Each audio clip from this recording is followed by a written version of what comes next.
In today's video, I am going to teach you how to easily clear browsing data in Google Chrome, Basic and Advanced, 2020. Open Google Chrome on your computer.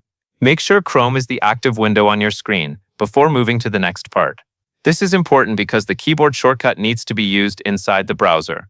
Once Chrome is open, press and hold the Control key and the Shift key on your keyboard, then press the Delete key. On some keyboards, the Delete key may also be labeled slightly differently, but it is usually found in the upper right area or near the backspace section, depending on your device. After you press this shortcut, Chrome will immediately open the Clear Browsing Data window. This is the fastest way to get to both the basic and advanced clearing options in Chrome.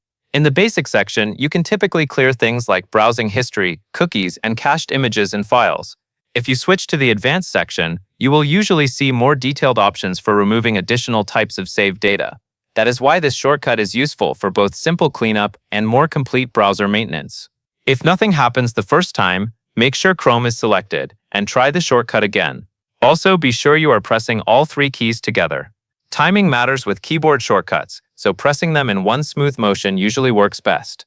That covers everything you need to know.